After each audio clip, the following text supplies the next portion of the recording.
आप देख रहे हैं सिटी इंडिया न्यूज चैनल, हक की आवाज।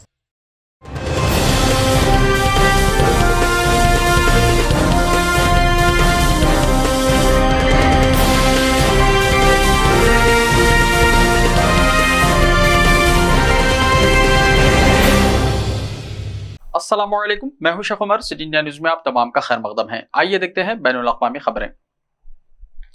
अक़वाम मुत्तहिदा में 20 मुमालिक ने फ़लस्तीनियों के खिलाफ इसराइली पाबंदियां खत्म करने का मुतालबा किया। इसराइल ने फ़लस्तीनियों पर ये पाबंदियां इसी महीने के शुरू में आयद की हैं। इसराइल की तरफ से ये इक़दाम अक़वाम मुत्तहिदा की इस करारदाद के बाद सामने आया, जिसमें अक़वाम मुत्तहिदा ने बैनुल अक़वामी अदालत इंसाफ से फ़लस्तीन पर इसराइली कब्जे के बारे में बैनुल अक़वामी कानून की रोशनी में राय तलब की है। इसके रद्द अमल में इसराइल ने फ़लस्तीनियों पर कई पाबंदियां लगा दी हैं। इनमें फाइनेंशियल पाबंदियां भी शामिल हैं। इसराइल ने इस सिलसिले में कहा था कि अब इसकी कीमत फ़लस्तीनी अथॉरिटी को चुकाना पड़ेगी। पीर के रोज 40 मुल्कों ने बैनुल अक़वामी अदालत की इसराइल के खिलाफ मुमकिना कार्रवाई की गैर मुतज़लज़ल हिमायत का ऐलान किया और इसराइल की फ़लस्तीनियों के खिलाफ इंतखामी पाबंदियों पर सख्त तशवीश का इजहार किया है।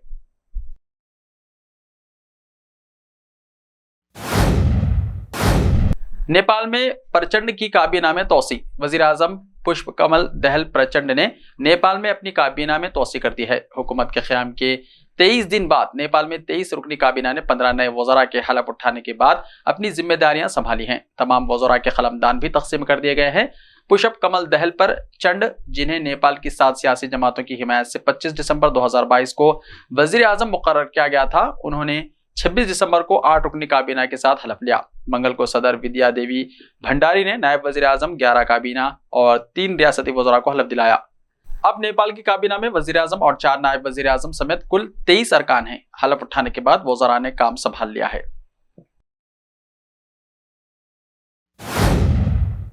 सऊदी अरब में मौसम सरमा की चौथी बर्फबारी। सऊदी अरब के इलाके तबूक के पहाड़ों, बिलखुसूस जबालुल्लूस की चोटियों ने एक बार फिर सफेद चादर ओढ़ ली है। इन पहाड़ों पर यह रवां साल की चौथी बर्फबारी है।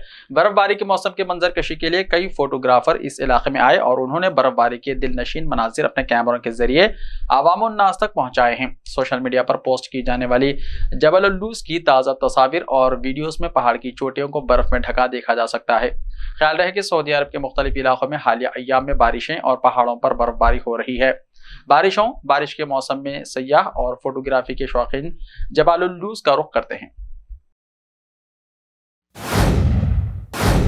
इंडोनेशिया के साहिल पर ज़लज़ले के झटके। इंडोनेशिया के साहिल पर ज़लज़ले के झटके महसूस किए गए हैं। अमेरिकी जियोलॉजिकल सर्वे ने चारशंबे को इत्तला दी।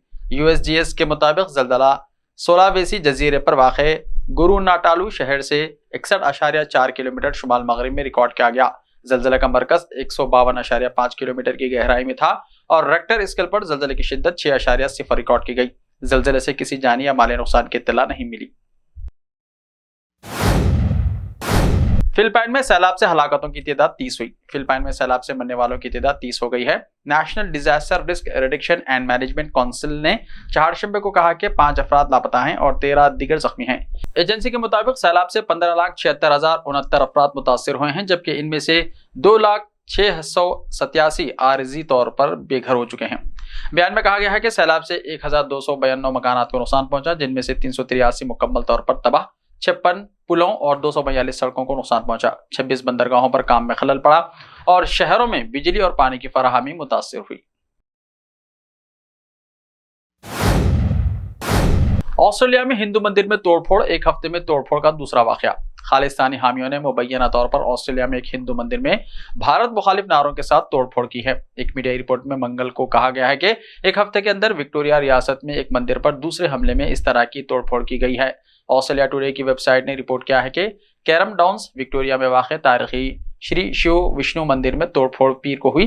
तोड़फोड़ की यह हरकत उस वक्त देखी गई जब अकीदतमंद दर्शन के लिए आए थे, क्योंकि तमिल हिंदू बरादरी की जानिब से 3 रोज़ा थाई पोंगल त्यौहार मनाया जा रहा था। हज के लिए शनाख्ती दस्तावेजात का नाफिजुल अमल होना शर्त है। हज 2023 के आज़मीन हज के लिए एक इत्तला जारी की गई है, जिसमें वज़ारत हज उमरा ने वाज़ेह किया है कि फ़रीज़ा हज अदा करने वालों के लिए शनाख्ती दस्तावेजात का नाफिजुल अमल होना लाजमी है। सबक वेबसाइट के मुताबिक वज़ारत ने कहा कि अंदरून मुल्क से आज़मीन हज के दस्तावेजात नाफिजुल अमल नहीं होंगे तो उन्हें हज इजाज़तनामा जारी नहीं होगा।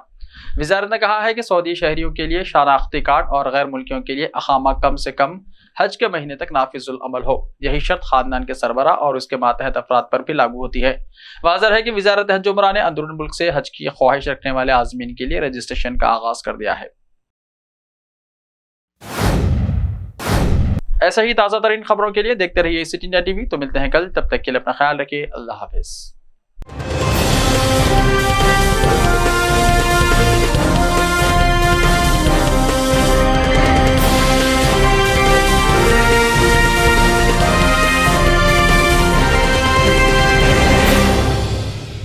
सिर्फ ख्वाबों से नहीं, घर बनते हैं इरादों से। MS techno and company builders and developers लेकर आए हैं एक नया project Sabereez Umar enclave super deluxe construction. शाहों के शहर हैदराबाद में चार मीनार के दामन में सिर्फ 1 किलोमीटर के फासले पर आजमपुरा फरहत नगर इलाके में बुकिंग स्टार्ट। मजीद तफसीलात के लिए रब्त करें 9959023786 9959023786 9581528002 9493854625। Are you looking to build your dream project, but construction costs and time are a big hurdle standing in your way? If yes, then you are at the right place, because Cosmolite AAC lightweight block is a game changer in the construction industry. Our innovative technologies and highly experienced team can help your dreams come true. With our proven strategies, Cosmolite AAC block cuts down the requirements of steel and cement by 20%, saving 30% on construction costs and reducing construction time by 25%. Major builders and contractors have already switched over to Cosmolite AAC blocks because of the structure saving, acoustic insulation, faster construction, lightweight, waterproof workability and flexibility, earthquake resistance, and pest resistance. Cosmolite is all set to emerge as South India's most preferred brand in AAC lightweight block. So, what are you waiting for? Let's build with Cosmolite and stay happy, because we don't only build structures, we build happiness. Cosmolite, light up your life.